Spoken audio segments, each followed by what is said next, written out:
Hello friends, ओम श्री गणेशाय नमः। जय श्री कृष्णा। आप सभी का स्वागत है आपके अपने यूट्यूब चैनल पर। फ्रेंड्स, आज हम आपको इस वीडियो में बताने जा रहे हैं कार्तिक मास महात्म्य की 29वें अध्याय की कथा के बारे में, जिसको सुनने मात्र से ही मिलता है उत्तम फल और होंगी आपकी सभी मनोकामनाएं शीघ्र ही पूर्ण। फ्रेंड्स, वीडियो शुरू करने से पहले आपसे रिक्वेस्ट है, अगर आप हमारे चैनल पर नए हैं और आपने अभी तक चैनल को सब्सक्राइब नहीं किया है तो प्लीज़ सब्सक्राइब कीजिएगा चैनल को, साथ ही प्रेस कीजिएगा बेल आइकन को, जिससे नए वीडियो से रिलेटेड नोटिफिकेशन आपको तुरंत प्राप्त हो सके।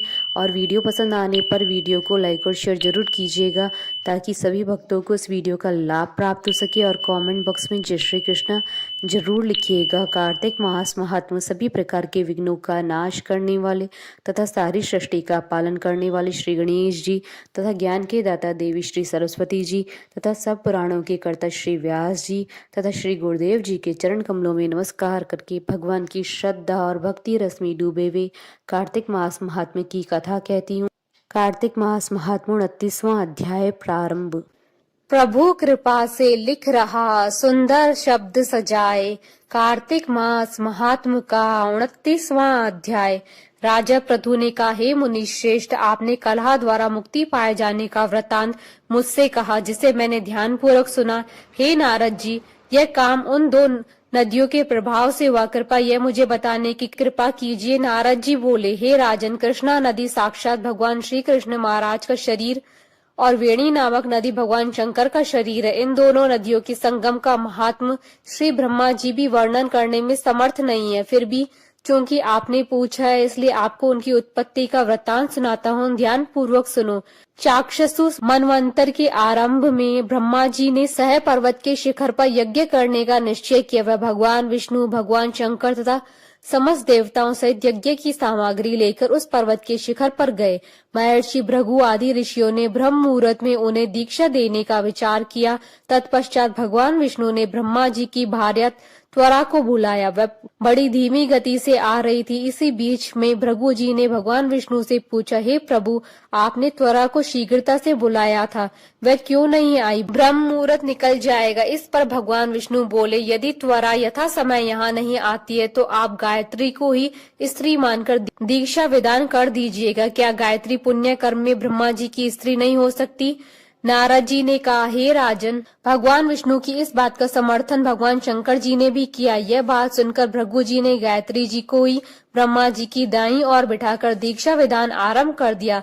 जिस समय ऋषि मंडल गायत्री को दीक्षा देने लगा, उसी समय त्वरा भी यज्ञ मंडल में आ पहुंची। ब्रह्मा जी के दाईं और गायत्री को बैठा देखकर ईर्ष्या से कुपित होकर त्वरा बोली, जहाँ अपूज्यों की पूजा और पूज्यों की अप्रतिष्ठा होती है, वहाँ पर दुर्भिक्ष, मृत्यु और भय तीनों अवश्य हुआ करते हैं। यह गायत्री ब्रह्मा जी की दाईं और मेरे स्थान पर विराजमान हुई है, इसलिए यह अदृश्य बहने वाली नदी होगी। आप सभी देवताओं ने बिना विचारे इसे मेरे स्थान पर बैठाया, इसलिए आप सभी जड़ रूप नदियां होंगे।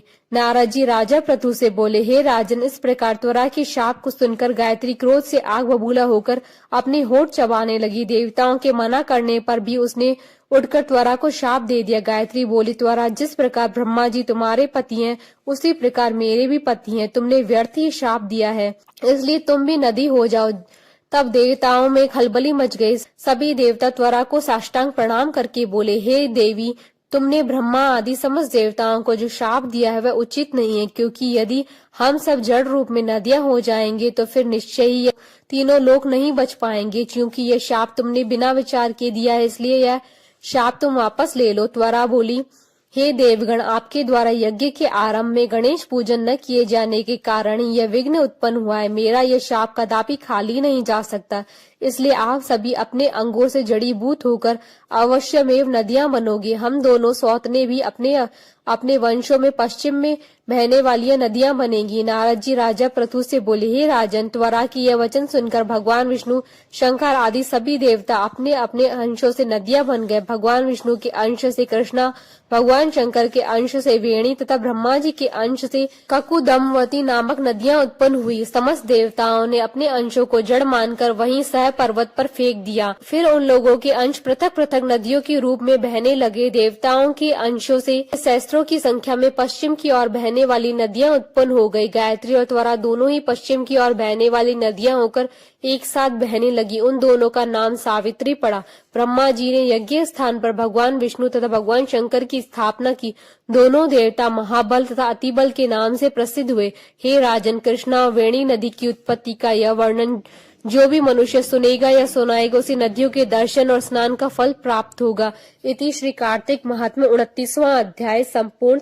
बोलिए भगवान विष्णु जी की जय, सनातन धर्म की जय। हमारे साथ इस वीडियो में अंत तक बने रहने के लिए आपका धन्यवाद। ओम श्री गणेशाय नमः। जय श्री कृष्णा।